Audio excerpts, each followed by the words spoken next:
to you, Gen Z, Circuit Makati, mga verb is an action word. Let's give it up for the hottest and refreshing close-up couple this 2025. Palakpakan natin ang nag-iisang Barbie Forteza at David Leclaco. Tawagin natin ang Barba!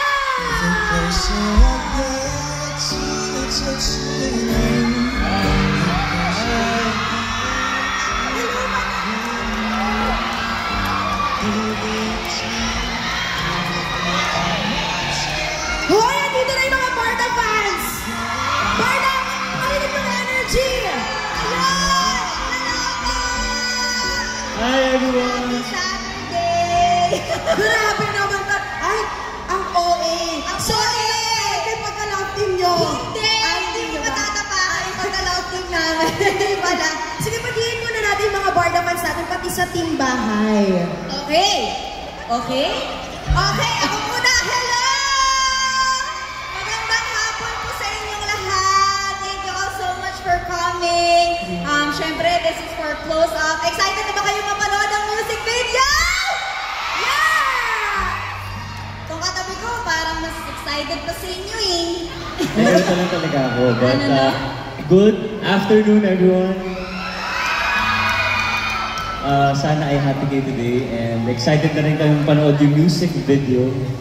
So yun, sana excited din po. Yes, oo. Tsaka mamaya, balita ko, mag-games tayo. So marami tayong gagawin today. Parang ang birthday mo talaga today, madam. Ay, hindi ko birthday. Hindi ko birthday. Nakapula lang ako pero hindi ko birthday. Ayan, we have so much to look forward to today. Kaya dyan lang po kayo mag-enjoy lang tayo. Yes! At dahil mag-enjoy na tayo, umpisahan na natin, madam. Ito na. Umupo muna tayo para tayo. komportable tayo. Oo, uupo tayo. Kasi, syempre, pinaunlakan tayo ni Miss Barbie, ni Sir David, diba? Kasama natin sila today.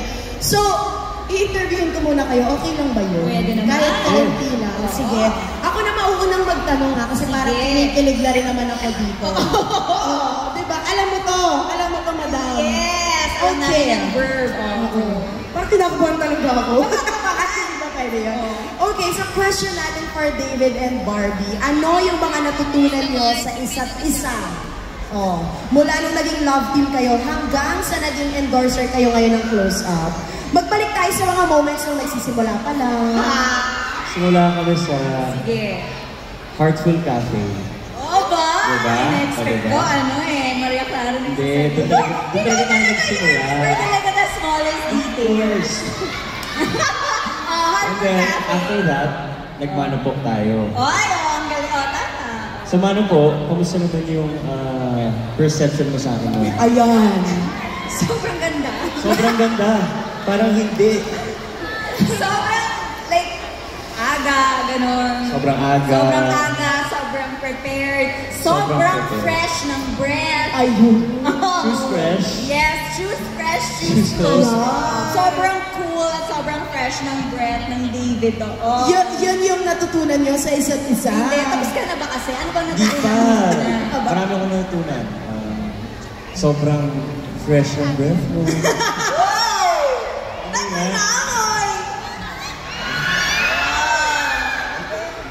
Oh, saan na nga natutunan mo? Ang natutunan ko, syempre, nung start, lagi ako late.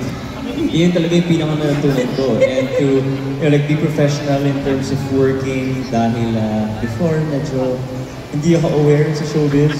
So you really opened my eyes in, like in showbiz, being on time, being professional. Yun, tsaka napakabait ni Barbie. Natutunan mo din bang mahalin yung pag-arte? Yung pag-arte. Yung pag-arte! Yes, Yung pag-arte. I think You think I think. you love... you. Hindi!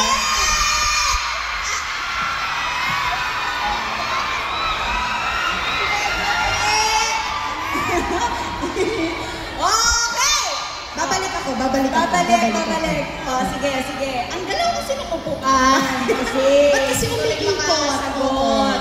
Ikaw naman, madam. Ako naman, ang natutunan ko kay David sa tagal namin magkatrabaho, yung pagiging chill niya talaga sa lahat ng bagay na para sa akin napaka-laking tulong nun kasi ako naman mabilis akong nataranta.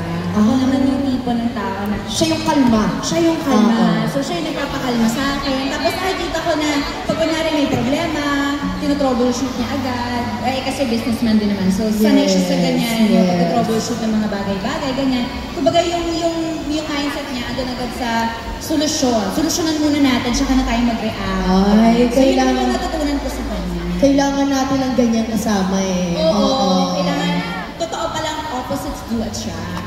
Talaga naman. O sige. Ako wala muna akong itatanong.